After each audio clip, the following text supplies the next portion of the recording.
6.15 pagi ini, Coffee Time kembali menyapa Anda, tentunya di suasana pagi yang semangat, suasana pagi yang cerah, suasana yang berbeda, tapi kita tetap di Coffee Time ya. Ya betul ya. Jadi pemirsa, hari ini kita sebenarnya sudah ada Betul. mengundang ya. Sebenarnya hari ini tema kita tentang dana Bos. bantuan sosial, dana bantuan operasional sekolah. Nih maklumin aja deh pemirsa, Wira saat ini lagi galau karena sampai sekarang ini belum ada konfirmasi narasumber kita apakah akan datang atau tidak. Betul, begitu ya, untuk sharing bersama Betul, kita, ya. diskusi bersama kita terkait dengan dana bos yang tidak kunjung keluar. Kabarnya sudah 6 bulan. Iya, 6 bulan. Kita sudah mengundang 2 orang narasumber sebenarnya. Dari salah satu madrasah, sekolah madrasah di Mataram, dan juga dari Kementerian Agama. Baik. Ya, Kementerian Agama Provinsi yang sudah kita undang, namun sampai sekarang belum ada konfirmasi. Jadi kita masih mengundang karena informasinya pemirsa, dana bantuan operasional sekolah khususnya untuk madrasah belum dicairkan karena hampir 6 bulan belum cair untuk dana bosnya. Nah, itu yang kita akan konfirmasi sebenarnya terjadi apa? Apakah memang betul belum cair ataukah memang ada kendala mungkin ya, ada kendala atau apa sebenarnya, itu yang kita akan bahas hari ini. Betul sekali. Dan yang semoga paling saja penting adalah ketika kita sudah mengetahui apa penyebabnya, kemudian termasuk kendala dalam penyalurannya, mudah-mudahan langsung cepat tanggap ditemukan solusinya, biar langsung bisa disalurkan dana bantuan operasional sekolah. Ini mengingat terkait dengan pendidikan yang menjadi prioritas pastinya tidak hanya di Kota Mataram tapi juga di setiap daerah. Begitu karena jika yang menjadi korban adalah siswa-siswa kita, ya, jadi bisa jadi terganggu karena mungkin fasilitas ataupun hal-hal yang dibutuhkan di lingkungan sekolah untuk sarana belajarnya bisa jadi terganggu, ya. Karena mungkin ada harus yang dibeli misalnya atau ada yang dibutuhkan untuk belajar, jadi bisa terganggu karena sudah hampir 6 bulan tidak sudah cair. Hampir 6 bulan ini kayak gajian aja ya, pastinya besok kalau udah keluar langsung dirapel gitu ya. Jadi nggak cuma pegawai aja yang dapat rapelan, siswa juga ada rapelannya dan ya. ini katanya berlaku di hampir di semua madrasah, sekolah madrasah terutama. Sekolah madrasah terutama. Bahkan informasinya beberapa madrasah hampir akan tutup. Hampir akan tutup karena dana bos ini tidak kunjung keluar hingga 6 bulan. Hampir 6 bulan. Ini luar biasa sekali dampaknya. Karena banyak sekali yang mungkin namanya operasional, ya, operasional sekolah, belum penggajian guru, ya, belum sarana yang lain-lainnya, listrik, air, belum lagi yang lain-lainnya, kan membutuhkan dana, ya kan, dana harus dibutuhkan. Dan pastinya selain siswa seperti yang disebutkan tadi, ini melibatkan nasib para guru juga yang menjadi terkatung-katung, jadi galau untuk menunggu, wah kapan nih gajiannya, bosnya kan nggak keluar. Betul, ya. Jadi sampai saat ini memang pahlawan tanpa tanda jasa ini selalu menjadi apa ya, sebenarnya garda terdepan dalam membangun generasi bangsa mereka. Tapi nasibnya ya seperti di lagu-lagu lah, lagu-lagu yang pernah ada, nasib para guru kita ini memang mungkin bisa dinyanyikan Pak biar lebih jelas. Nasib para guru kita memang sampai saat ini tidak sedikit yang masih apa ya simpang siur mungkin nasibnya. Belum lagi yang mereka misalnya mengajar atau bertugas di daerah terpencil. Betul sekali. Gunung misalnya, ya. Jadi itu yang jarak yang sangat jauh dan juga sulit. Kemudian tenaga yang dikeluarkan. Oke, dan yang pasti kita mudah-mudahan datang ya narasumber kita, di mana kita pagi ini di Coffee Time sekali lagi akan membicarakan terkait dengan dana bos yang kabarnya hingga 6 bulan tidak kunjung keluar. Ini adalah khususnya untuk di madrasah begitu ya, di Kota Mataram.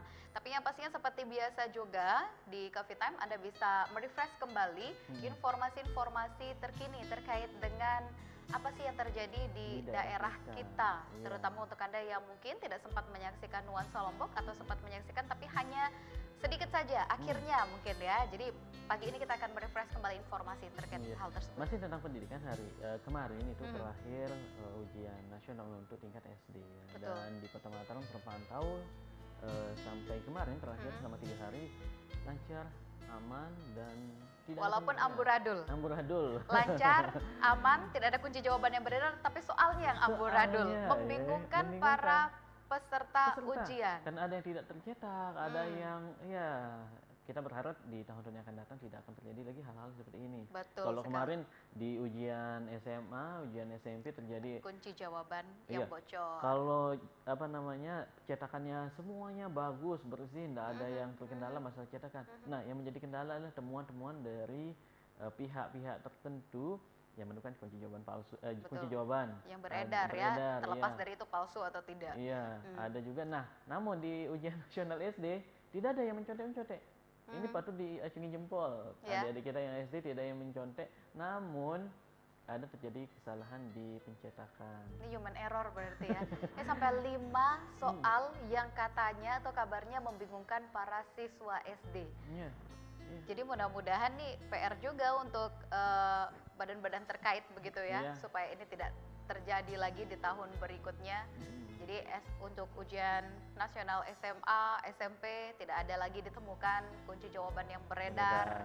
Kemudian untuk ujian nasional SD-nya pun tidak ada kunci jawaban yang beredar tetap, tapi soal-soalnya memuaskan deh gitu. Tidak ada yang membingungkan para siswanya. Iya, dan itu kita akan merefresh seperti bilang tadi, kita akan merefresh informasi informasi pertama terkait dengan Hari Kebangkitan Nasional kemarin. Harkitnas. Hari Kebangkitan Nasional yang memang sudah diperingati sudah sekian lama, sekian tahun, dan kita berharap jangan hanya menjadi satu hari hanya satu momen saja di mana gitu kita ditandai dengan upacara atau apel bersama. Setelah itu tidak ada sisanya, tidak ada bekasnya begitu ya. Nah, yang lebih penting adalah penerapannya. Betul. Ya. Apa makna dari Hari Kebangkitan Nasional ini?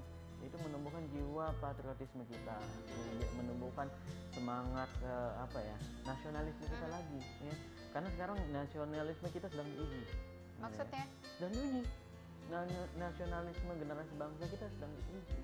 Kenapa? Karena banyaknya ajakan-ajakan untuk masuk ke organisasi tertentu, contohnya organisasi radikal seperti ISIS misalnya, dengan tujuan-tujuan tertentu, atau organisasi serupa yang memang ada tujuan lain. Baik. Ya, namun kita akan melihat cuplikan berita berikut ini, silakan.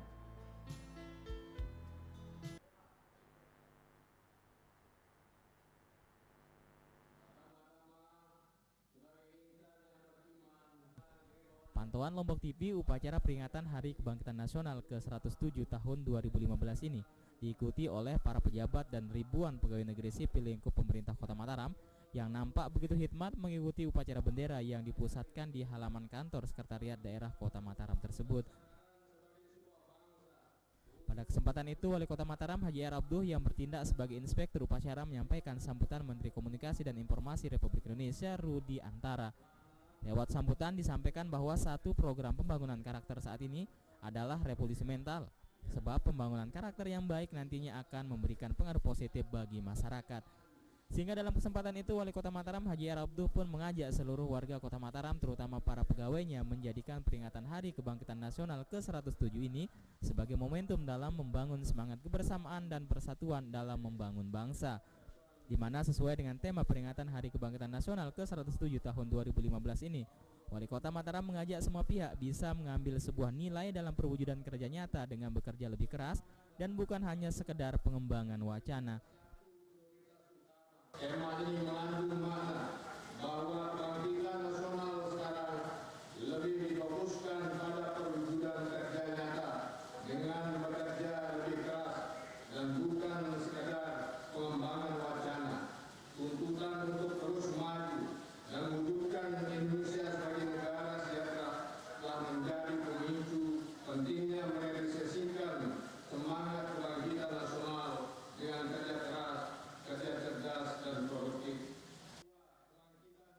Selain itu, Rudi Antara dalam sambutannya yang disampaikan oleh Wali Kota Mataram juga menyampaikan jika tujuan peringatan Hari Kebangkitan Nasional ke-107 ini yakni untuk terus memelihara, menumbuhkan, dan menguatkan semangat jiwa nasionalisme kebangsaan dalam melaksanakan pembangunan. Irham Rosidi, Lombok TV, Mataram.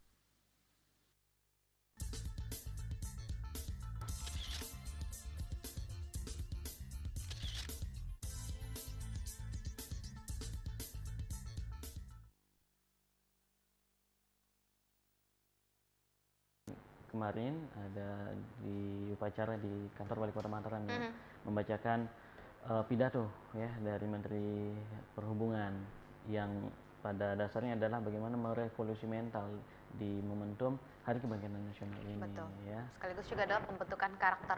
Karakter ya, karakter bangsa bagaimana menumbuhkan jiwa patriotisme, jiwa nasionalisme kita. Karena sebelum tadi memang saat ini generasi kita atau Indonesia, generasi bangsa Indonesia sedang diuji jiwa nasionalisme. Apakah memang betul cinta tanah air ya? Apakah ketika melihat bendera merah putih apa yang dirasakan? Apakah ada getar-getarannya atau bagaimana? Biasa aja atau begitu biasa ya? aja, ya.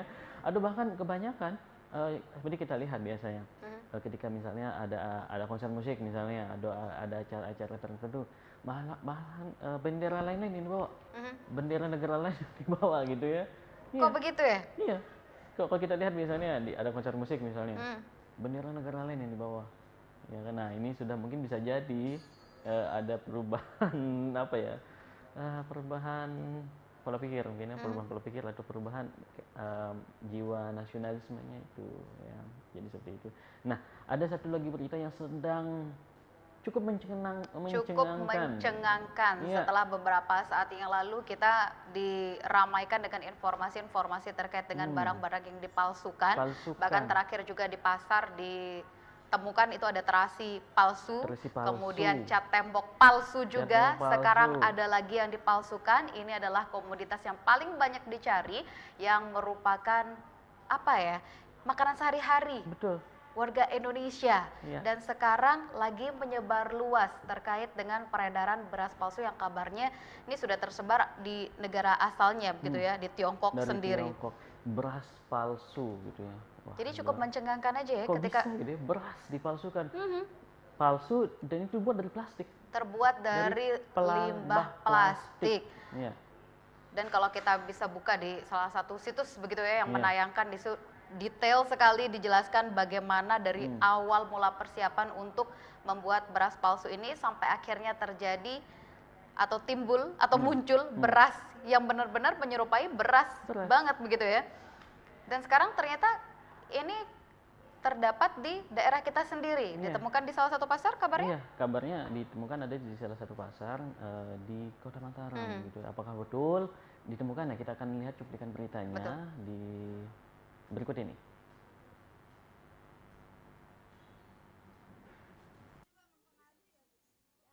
Beredarnya beras palsu dengan bahan baku limbah plastik yang ditemukan di Bekasi, Jawa Barat menyita perhatian publik saat ini. Beras yang diimpor itu dikhawatirkan masuk di seluruh wilayah Indonesia. Oleh karena itu, Dinas Koperasi Perindustrian dan Perdagangan Kota Mataram menghimbau pada warga Kota Mataram untuk lebih waspada dan berhati-hati terhadap beredarnya beras yang berbahaya bagi kesehatan. Dan bila masyarakat menemukan, maka diminta untuk segera melapor kepada dinas terkait. Selain itu, Dinas Koperasi Perindustrian dan Perdagangan Kota Mataram dalam waktu dekat ini akan turun langsung ke lapangan untuk melakukan pengawasan di sejumlah pasar tradisional Kota Mataram. Ya tentunya dengan ada indikasi ini terus saya awasi dong secara teknis, nanti saya hubungi instansi terkait yang memang teknis untuk itu, ya kan? Ya, banyak sekali sih, nanti saya koordinasi dengan provinsi dulu, dengan bulognya dulu, kan begitu. Mana plastik, apa indikasinya? Plastik ini saya belum tahu. Ini dari kamu saya tahu. Iya, itu kan. Sebelumnya warga Bekasi, Jawa Barat digegerkan dengan beredarnya beras plastik asal Tiongkok. Beras yang berbahan baku limbah plastik tersebut sangat berbahaya bagi kesehatan, sehingga masyarakat di wilayah NTB khususnya Kota Mataram diminta untuk lebih waspada dan berhati-hati karena beras yang diimpor dari Tiongkok itu juga bisa masuk ke wilayah NTB, tidak terkecuali Kota Mataram. Lulu, Lombok TV, Mataram.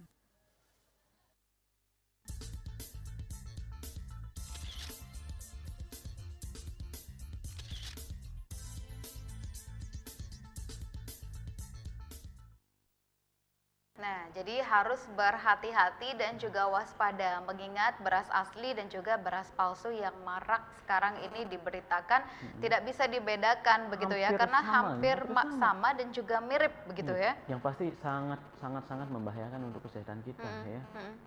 Ini plastik yang kita makan. Betul, plastik yang dimakan. Gitu ya? bagaimana akan dicerna oleh sistem tubuh kita. Jadi kan yang masuk itu plastik ya kan. Betul. Misalnya kita makan sehari sekilo, ya 1 kilo masuk plastik. Bagaimana?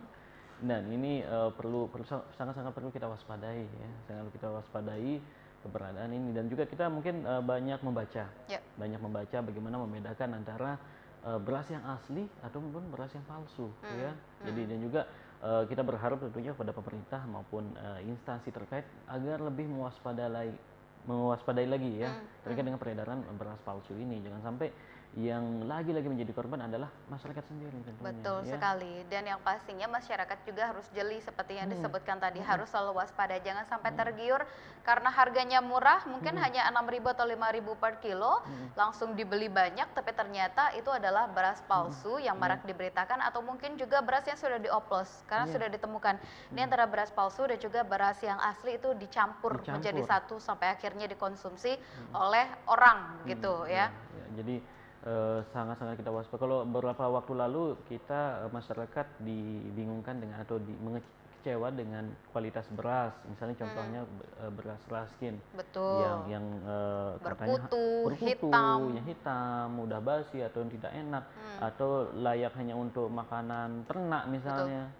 Namun sekarang lebih mencengangkan lagi, mungkin ternak atau ayam pun mungkin nggak mau makan ini karena yang dimakan adalah beras palsu yang plastik, berasal dari limbah plastik. Ya, ini sangat-sangat ya harus kita waspadai karena berasal dari negeri Cina sana, Tiongkok sana ya.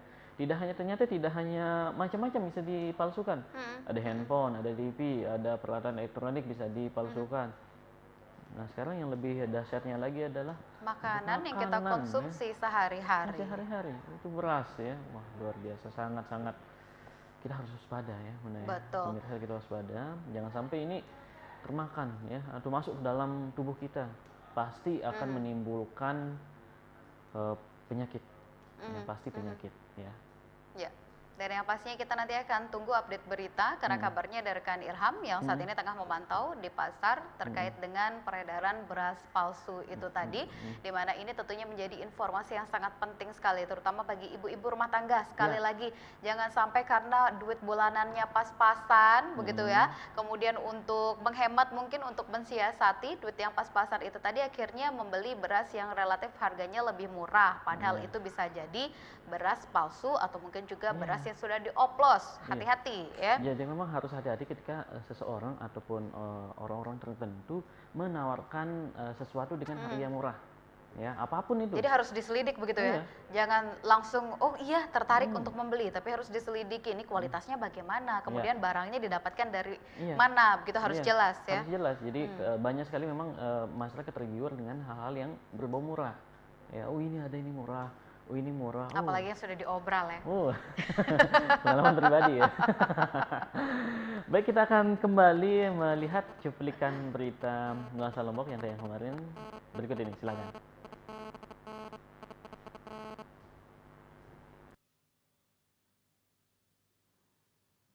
Salah satu sekolah dasar di Kota Mataram yang tercatat sebagai sekolah inklusi yakni SD Negeri 42 Mataram. Di sekolah yang berada di kawasan Majilo ini, dari 80 lebih siswa yang tercatat sebagai peserta ujian sekolah, 7 diantaranya adalah anak berkebutuhan khusus. Kepala Sekolah SD Negeri 42 Mataram, Mursidin, menerangkan, pada tahun ini terdapat 7 siswa anak berkebutuhan khusus yang tercatat mengikuti ujian. Mereka tersebar di 4 ruang kelas, menyatu dengan siswa reguler lainnya. Menurutnya, anak berkebutuhan khusus yang menjadi anak didik pihaknya itu adalah anak yang mempunyai kecerdasan di bawah normal serta cacat fisik. Sehingga karena ketujuh siswa ABK itu tidak ada yang masuk golongan siswa autis, maka pihaknya pun secara umum tidak memberikan perlakuan berbeda, dan itu artinya baik ruang ujian maupun naskah soal ujian yang diberikan sama dengan siswa reguler.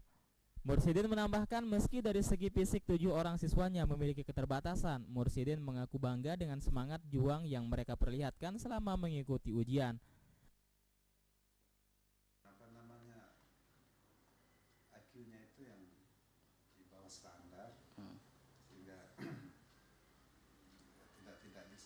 Sama dengan yang regulernya. Itu fisiknya lumayan lah namanya otaknya.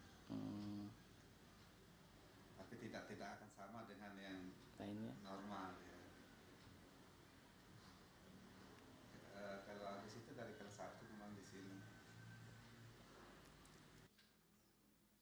Sementara itu, sejak resmi digelar Senin kemarin, ujian sekolah tingkat sekolah dasar hari ini resmi berakhir.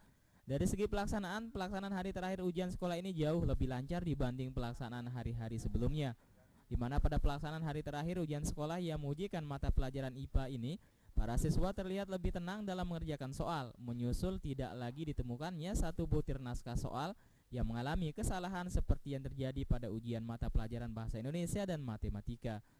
Irham Rosidi, Lombok TV Mataram.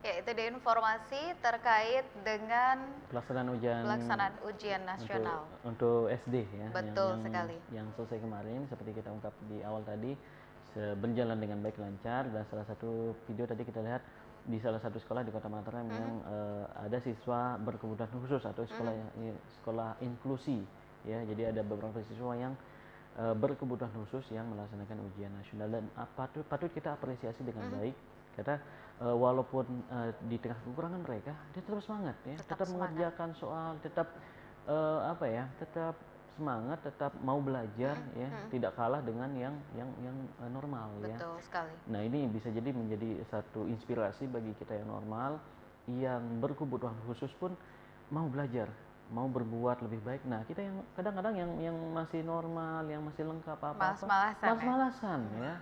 Nah, jadi ini bisa jadi satu inspirasi buat kita gitu ya, jangan sampai kalah ya. Betul. Ataupun melihat mereka saja yang kekurangan secara fisik atau kekurangan secara mental mau belajar. Nah, kita yang normal secara fisik, secara mental normal, namun tadi malas, tidak mau belajar, malah ada yang nyontek, ada yang itu lagi ya. Itu yang terjadi ya. Dan yang pastinya kita sudah menghadirkan 3 berita. Kita masih di Coffee Time, nanti kita akan mencoba untuk menghubungi rekan-rekan kita yang saat ini tengah berada di lapangan untuk mengupdate informasi terkini untuk edisi Kamis 21 Mei 2015 pagi ini. Dan sekarang saatnya kita jeda sejenak untuk kemudian nanti kita kembali lagi berbincang-bincang di Coffee Time pagi ini. Tetap bersama kami saat lagi.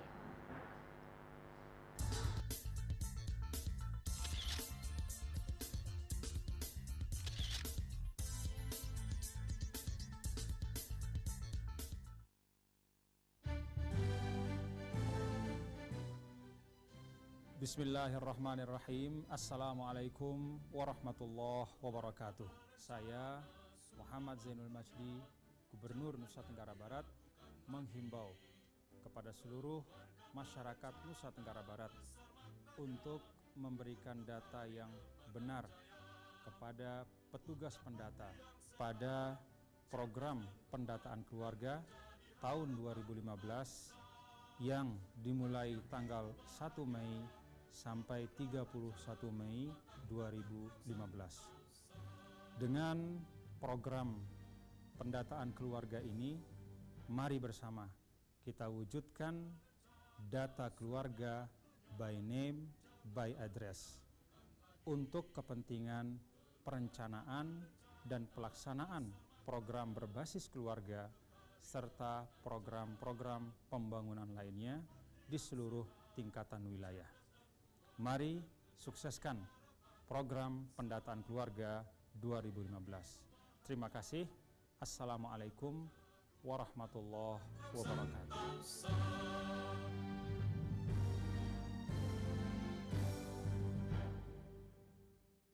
Dengan kandungan manggis daun sirsak dan mengkudu yang mampu menangkal radikal bebas, kini telah hadir Mangosteen Mix yang membantu mengatasi berbagai macam penyakit. Dapatkan di toko obat dan apotek terdekat. Amazing! Dengan kandungan manggis daun sirsak dan mengkudu yang mampu menangkal radikal bebas, kini telah hadir Mangosteen Mix yang membantu mengatasi berbagai macam penyakit. Dapatkan di toko obat dan apotek terdekat. Amazing!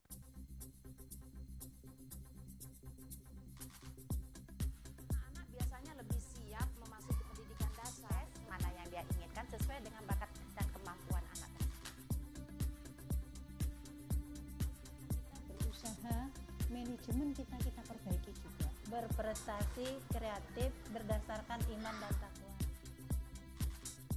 Siswa, guru maupun sekolah ini akan kita bawa sebagai agen perubahan yang terdepan dalam kualitas dan inovasi, yaitu kami selalu menjadi yang pertama. Yang kita akan capai dalam nilai anak-anak, harapannya lebih tinggi. Sekolahnya bisa berkembang lebih baik lagi, lebih bagus lagi. Pemirsa, itu tadi liputan pada Dunia Sekolah edisi hari ini. Tetap saksikan Dunia Sekolah pada hari dan jam yang sama.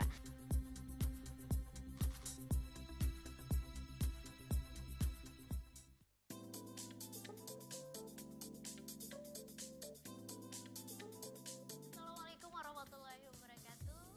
Selamat pagi pemirsa. Saya Wiratmanya dan rekan saya Eka Islamami dan rekan saya Sahdan dalam acara Coffee Time.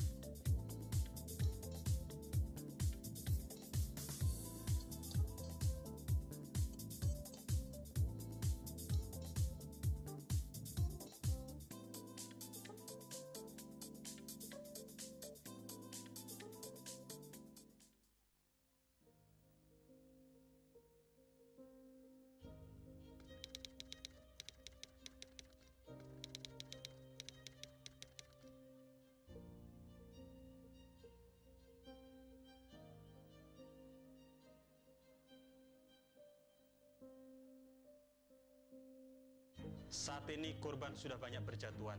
50 orang setiap harinya mati sia-sia karena narkoba. 4 juta generasi bangsa hancur terjerat narkoba.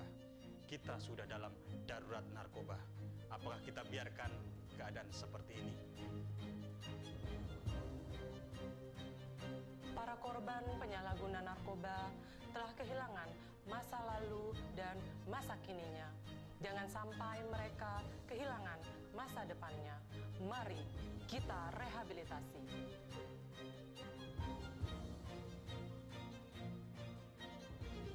Jangan takut, penyalahguna narkoba. Ingat, sekali lagi, penyalahguna narkoba bukan pengedar atau bandar, tidak dipidana, dan melaporkan diri ke institusi penerima wajib lapor. Ayo kita sukseskan gerakan rehabilitasi 100.000 penyalahguna narkoba. Mari kita selamatkan Kota Mataram dari penyalahgunaan narkoba menuju Mataram maju, religius dan berbudaya. Sekarang juga.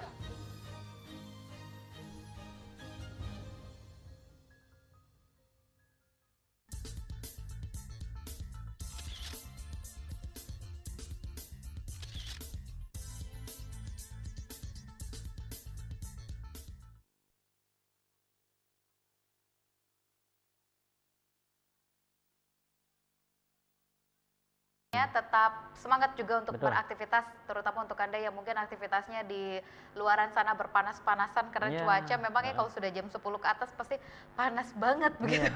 Dan waktunya untuk rehat sejenak dan sambil minum kopi sambil kita temani di sini berbagi informasi dengan banyak hal.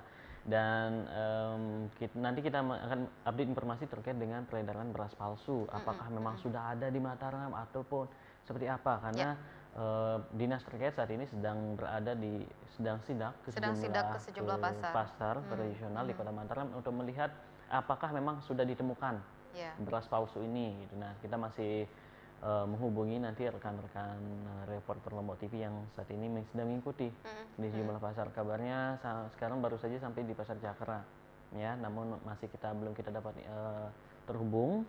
Karena masih sedang berlangsung ya, masih dipantau apakah memang sudah ditemukan apa tidak. Karena sebenarnya ini kasus yang sudah lama sebenarnya terkait dengan beras ini ya. Kalau beberapa waktu lalu ada yang dicuci dengan pemutih misalnya. Cairan pemutih biar warnanya lebih putih, segar, lebih putih, lebih wangi juga. Iya. Dan memang karena masyarakat Indonesia sebagian besar mengkonsumsi beras. Betul sekali. Bahkan di Asia ini memang kebanyakan masyarakat mengkonsumsi beras ya. Tapi akhir-akhir ini kita selalu dikejutkan dengan berita-berita terkait dengan tidak hanya alat elektronik yang dipalsukan atau mungkin juga kosmetik yang dipalsukan, tapi sekarang adalah makanan yang menjadi makanan kita sehari-hari yang kita konsumsi setiap hari. Ini bisa membuat kita, aduh takut deh untuk makan ini, takut juga untuk makan itu, begitu ya. Kayaknya kita balik lagi ke zaman dulu ya, mengkonsumsi jagung, kemudian ubi, kentang, dan pastinya itu lebih sehat begitu ya. Dan agak ada alangkah lebih baiknya kita akan contohnya beras, kita bisa jadi lebih aman. Kita langsung beli di petaninya misalnya. Betul, langsung ke petaninya, baru habis digiling langsung dipacking gitu ya, berapa karung. Atau misalnya masih produk gabah, kita giling sendiri misalnya bisa juga. Atau kita beli produk-produk lokal. Betul. Produk-produk petani-petani kita yang lokal, karena yang pasti lebih aman, lebih terjamin ini memang asli beras. Bukan beras yang dicampur dengan cairan pemutih, bukan beras yang palsu, apalagi yang memang saat ini beredar beras yang dibuat dari plastik ya. Bagaimana mungkin akan menjadi lebih sehat kita kalau yang masuk dalam tubuh kita plastik. Betul bahkan sekali. Plastik daur ulang. Plastik yang sudah dibuang-buang mungkin gitu ya. Jadi masuk ke dalam tubuh kita. Betul sekali. Ya, jadi untuk para ibu-ibu rumah tangga yang memang sehariannya berada di dapur, agar lebih mewaspadai terkait dengan makanan-makanan yang saat ini sedang beredar. Banyak sekali, tidak seperti dibilang Mona tadi, tidak hanya kosmetik. Kalau kosmetik sudah sangat umum, banyak sekali kita temukan kosmetik palsu. Nah, sekarang yang menghebohkan adalah beras palsu. Dan apakah di Mataram sudah beredar atau sudah ditemukan, kita belum tahu ya. Iya, nanti kita nantikan informasi terkini, karena yang pastinya sekarang sidak tengah berlangsung di salah satu pasar tradisional di Cakra tepatnya. Nanti setelah sidak selesai tentunya akan kita hubungi langsung rekan Irham yang kabarnya di situ mengikuti perjalanan sidak ini agar kita bisa mendapatkan informasi yang akurat begitu ya, dan juga lengkap ya. Dan mungkin kalau kita berbicara terkait dengan harus jeli dan waspada terkait dengan peredaran beras palsu, itu sudah disebutkan, mungkin kita bisa langsung mendatangi petaninya begitu ya, untuk membeli secara langsung, atau mungkin juga pedagang berasnya sudah kita kenal baik begitu ya, yang kira-kira tidak mungkinlah akan melakukan kecurangan dalam hal jual menjual beras.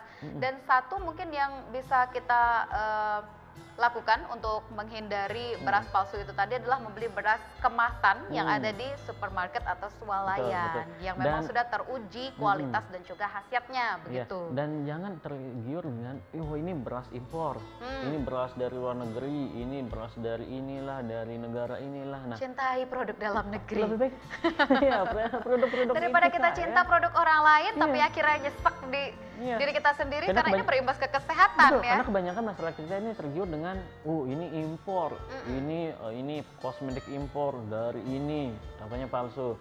Kosmetik ini kadang contoh kalau di kosmetik impor, tulisannya bukan tulisan bahasa Indonesia misalnya, nggak tahu ini kandungannya apa ya. Jadi jangan tergiur karena murah atau karena impor tadi. Kan ini saya tiap hari makan beras impor misalnya. Contohnya yang beras yang dimakan beras terbuat dari plastik ya. Lebih baik cintai negara kita ya, apalagi menguntung kebaikan kita nasional kemarin ya, harus cintai produk-produk lokal, cintai negara kita dengan langsung misalnya membeli ke petani kita ya, karena kita juga aman, petani kita juga sejahtera ya. Betul sekali. Jadi ini berkaitan satu sama lain yang pastinya ya. Dan setelah kita berbicara tentang yang palsu-palsu, kita akan menghadirkan informasi kembali. Ya, informasi lagi terkait dengan perbaikan saluran di Kota Mataram ya, agar tidak terjadi banjir lagi mungkin ya. Kita akan lihat lebih lengkapnya, coba lihat berita berikut ini.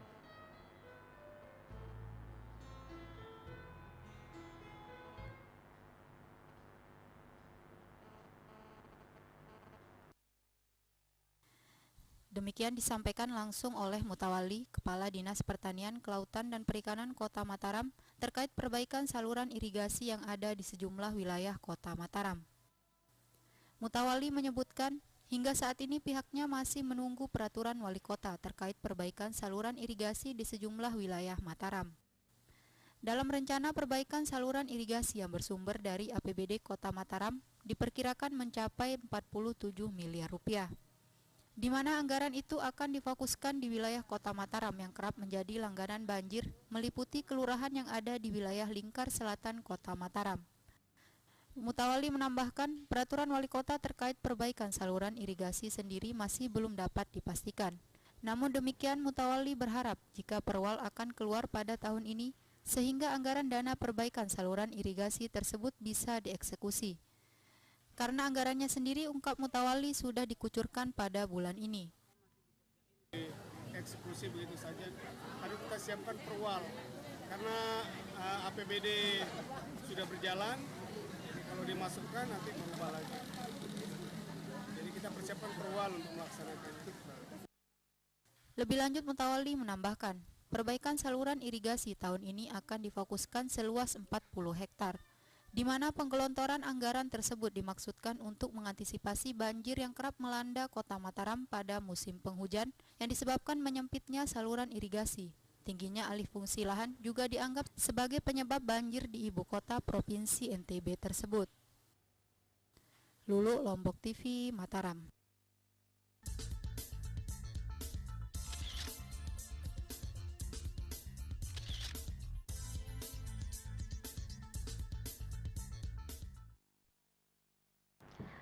Ya, itu kaitan masih dengan sawah menyawah atau masih dengan kaitan dengan para petani kita ya. Betul.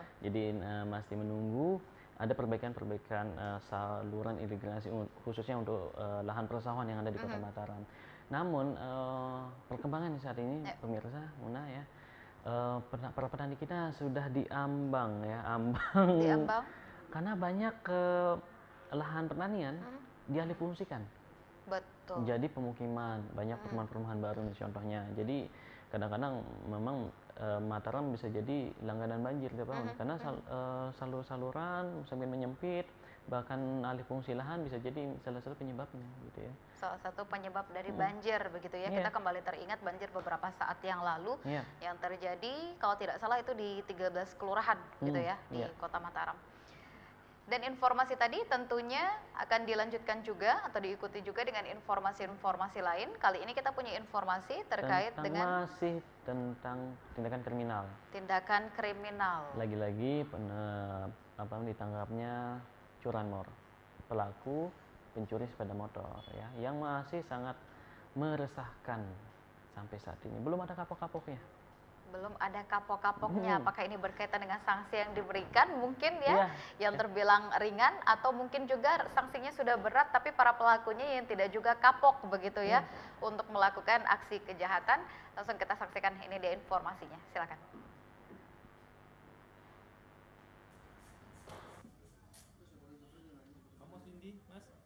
FA, pelaku pencurian sepeda motor, akhirnya mengakui aksi tindak kejahatan yang ia lakukan selama berprofesi sebagai spesialis pencuri sepeda motor.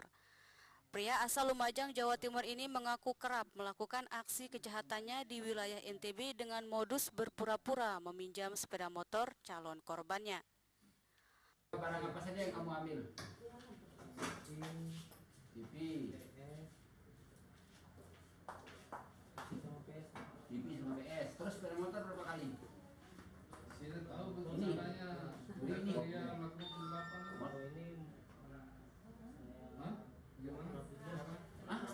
Pura-pura pinjam di bawah. Kalau ini Juring. Ambil tanpa sepengetahuan pemilik. Pelaku mengakui perbuatannya setelah melalui pemeriksaan tim Buru Sergap Polsek Cakranegara. Pelaku kemudian mengakui perbuatannya setelah dipaksa pihak aparat. Bahkan pelaku yang beranggotakan 2 orang itu berpura-pura lupa saat dimintai keterangan. Sementara itu dari keterangan pelaku, polisi berhasil mengungkap sejumlah barang bukti berupa 11 unit sepeda motor dan barang elektronik hasil tindak kejahatan pelaku dan komplotannya. Mengakui telah melakukan aksi pencurian sebanyak 9 kali yang berupa pencurian sepeda motor. Dan yang lainnya masih kita kembangkan untuk mencari bukti-bukti yang lainnya. Maka yang bersangkutan sementara diproses secara intensif di Polsek Cakranegara. Ini dia melakukan sendiri atau ada? Dia melakukan berdua bersama namanya Rudy. Nah itu Rudy berdua dia lakukan dan masih didapat ada satu yang masih kita lakukan. Dan untuk mempertanggungjawabkan perbuatannya, pelaku dijerat dengan pasal 363 ayat 1 KUHP dengan ancaman hukuman 7 tahun penjara. Maesarah, Lombok TV, Mataram.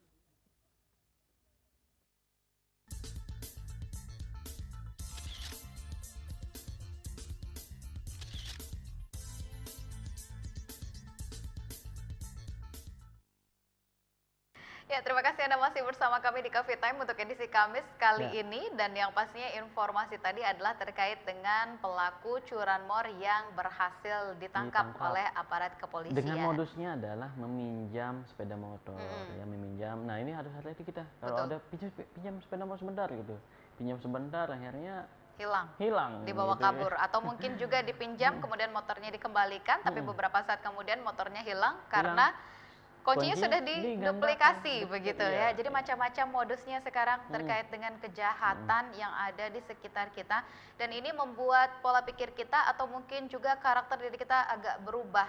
Yang sebenarnya kita adalah orang baik yang rela begitu ya, atau mungkin juga dengan ringan tangan membantu sesama seperti tadi meminjamkan motor. Tapi karena dengan adanya kejadian seperti ini kita berbuat baik tapi akhirnya ditipu, malah kapok begitu ya untuk berbuat baik. Mungkin bisa jadi ini ada peralihan modus ya. Kalau beberapa waktu lalu kita lihat modus-modus yang dilakukan oleh para tersangka, para pelaku itu dengan misalnya dengan kekerasan, dengan podongan, dengan ancaman misalnya. Tapi sekarang sudah modusnya sudah beragam. Ada yang meminjam, bahkan ada perempuan ya, karena dalam pikiran kita mungkin perempuan tidak mungkin nih melakukan dengan kriminal. Wajahnya cantik, wajahnya kelihatannya lugu, wajahnya kelihatannya unyu-unyu, tapi hatinya serigala. Jadi tameng begitu ya. Jadi kita harus hati-hati juga ya ketika memberikan, apalagi ke orang yang kita tidak kenal. Ya pinjam sebentar, mau beli ini, mau beli rokok, mau beli minum, katanya dibawa kabur ya.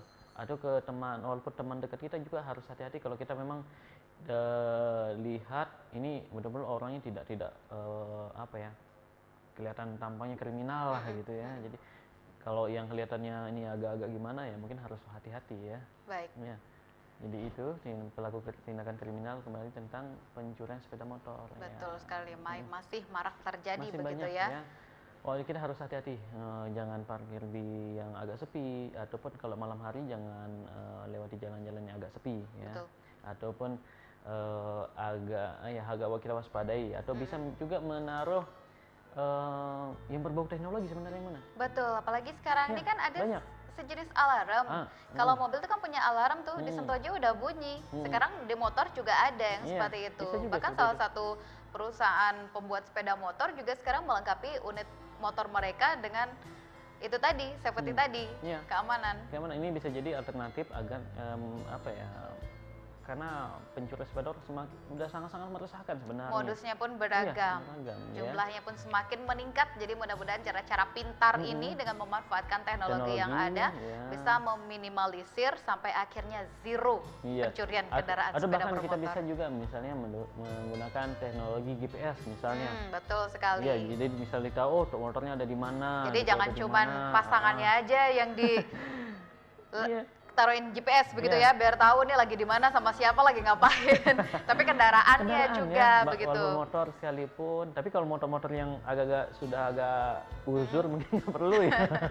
Misal motornya sudah tahun-tahun 50-an mungkin juga para pelaku tidak minat ya. Apalagi motor-motor yang agak baru sekarang, yang keluaran terbaru ya. Jadi harus apa ya, ada teknologi seperti ini. Betul, dilengkapi dengan alat pengaman begitu ya. Dan mungkin hal yang bisa dilakukan adalah dengan tidak parkir sembarangan. Kemudian pada saat parkir juga pastikan tempat parkirnya adalah tempat yang bisa kita pantau setiap saat ya, tidak ditinggalkan begitu saja. Dan jangan lupa kunci stangnya. Kemudian macam-macam kan pengamannya, ada yang di roda begitu kan, ada yang di stang ataupun kita motornya. Bisa nitip di tukang-tukang parkir yang resmi ya, bukan tukang parkir yang tidak resmi ya, yang biasanya kalau yang resmi kan ada tanda pengenalnya, ada rompi, ada tanda pengenalnya. Ini kalau memang dia nih tukang parkir yang resmi ya, jangan asal parkir aja. Bahkan bisa jadi ini modus lain juga, dia berpura-pura menjadi tukang parkir. Iya. Atau kadang saya nggak mau parkir, malas ngeluarin duit Rp1.000 misalnya, jangan terlalu pelit juga ya. Ini pelit yang 1.000 malah hilang yang Tapi ini menggelitik nih, kapan-kapan mungkin kita bisa mengundang begitu ya pihak-pihak yang terkait dengan parkir ini, karena katanya tadi disebutkan ada parkir yang menggunakan, ini parkir resmi nih, tukang parkirnya, juru parkirnya menggunakan rompi, ada tanda pengenal, kemudian dilengkapi dengan livery juga. Tapi terkadang di setiap tempat kita menemukan tukang parkir dadakan begitu. Ini kayaknya di tempat mana yang ramai pasti di situ ada tukang parkirnya tanpa adanya tanda pengenal itu tadi. Ataupun ini kemana uang parkirnya ini? Betul. Retribusi yang kita keluarkan setiap hari. Kadang-kadang ini kita mau pergi belanja, mau cari barang sesuatu. Paling tidak kita harus misalnya ke 10 toko. Betul. Ke 10 tempat. Jadi dikalikan 1000 kali 10 kalau pakai mobil 2000. Aduh, ini luar biasa untuk jatah parkir ya. Nah, ini uang yang dikeluarkan masyarakat setiap hari ini kemana? Betul ya? Dan sekali. peruntukan untuk apa? Ya, itu harus kita akan coba ya. Kita akan coba mengundang ini topik yang mungkin bisa jadi topik yang sangat bagus ya. Betul sekali, banyak ditemukan juga di masyarakat. Jadi ingin tahu lebih jelas dan juga lebih detail ini sebenarnya gimana sih ceritanya begitu, dan untuk menghadapi juru parkir dadakan itu tadi bagaimana begitu kan. Dan yang pastinya kita akan ke informasi lagi. Informasi kali ini tentang tingkat konsumsi ikan yang masih rendah di Kota tingkat Mataram. konsumsi ikan yang masih rendah di Kota Mataram. Ini kabarnya juga nih katanya terkait dengan image atau juga gengsi seseorang. Katanya ikan kan bukan makanan mahal. Jadi nggak usah deh konsumsi ikan, konsumsinya daging dan daging setiap hari. Bisa memicu penyakit juga ya. Iya, kita akan lihat cuplikan berita yang berikut ini, silakan.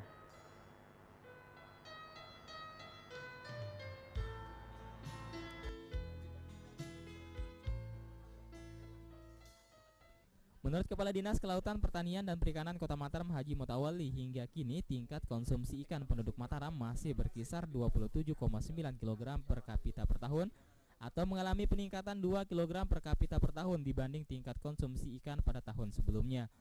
Namun meski mengalami peningkatan, tingkat konsumsi ikan penduduk Kota Mataram itu terbilang masih rendah karena masih di bawah tingkat konsumsi ikan rata-rata penduduk NTB yang mencapai sekitar 29 kg per kapita per tahun. Apalagi jika dibandingkan tingkat konsumsi ikan rata-rata penduduk secara nasional yang mencapai 38 kg per kapita per tahun, tingkat konsumsi ikan penduduk ibu kota provinsi NTB ini masih jauh di bawah rata-rata. Mutawalli mengatakan dari segi produksi, hasil produksi perikanan lokal di Kota Mataram bisa dikatakan melimpah dan mampu mencukupi kebutuhan masyarakat terhadap ikan. Namun selama ini faktor utama yang membuat tingkat konsumsi ikan masih rendah akibat banyaknya anggapan sebagian masyarakat yang menilai ikan sebagai pangan kelas rendah jika dibandingkan dengan daging. Faktor kebiasaan. Lalu yang kedua faktor image. Image seolah-olah makanan mewah itu adalah daging, mengandung protein tinggi dan lain sebagainya. Padahal tidak harus seperti itu. Ikan ini justru lebih bergengsi. Sehingga coba kalau kita lihat di pesta-pesta, hanya beberapa kali kita lihat ada ikan kan, biasanya daging. Nah itu image-nya bahwa daging itu lebih tinggi. Lebih lanjut, Mutawalli menjelaskan dalam meningkatkan minat masyarakat untuk mengkonsumsi ikan, pihaknya telah melakukan beragam upaya, mulai dengan membangun sentra produksi perikanan hingga yang terbaru yakni kembali mengagendakan menggelar kampanye gemar mengkonsumsi ikan yang rencananya akan dilaksanakan pada akhir bulan Mei ini. Irham Rosidi, Lombok TV Mataram.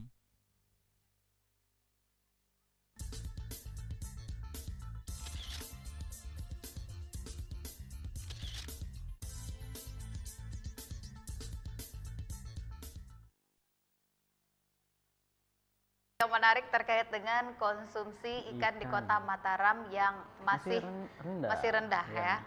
Karena harus kita mungkin tingkatkan ya. Karena ikan ini murah, namun gizinya banyak, tinggi ya. Betul sekali. Ya, kita tinggalkan ikan sejenak, kita akan menghubungi rekan Irham yang saat ini masih berada di Pasar Cakra yang mengikuti sidak ya. Sidak terkait dengan peredaran beras palsu. Baik rekan Irham, silahkan laporan Anda.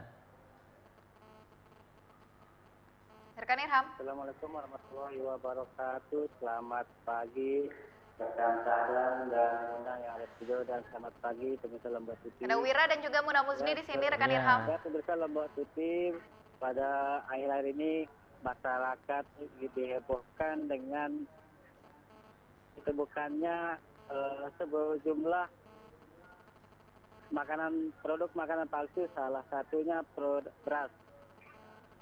Ya, makanan utama orang Indonesia yang dikonsumsi oleh sekian juta orang Indonesia ini ternyata ada yang ditemukan merupakan produk palsu yang beredar. Dan untuk mengklarifikasi keberadaan beras palsu yang terbuat dari plastik tersebut, Dinas Pertanian dan bersama Dinas Perdagangan Kota Mataram hari ini turun melakukan sidak ke sejumlah pasar tradisional. Ya, ada 5 pasar tradisional yang sudah didatangi oleh petugas. Dari hasil pantauan yang dilakukan petugas, memang tidak ditemukan adanya beras plastik yang selama ini cukup meresahkan masyarakat.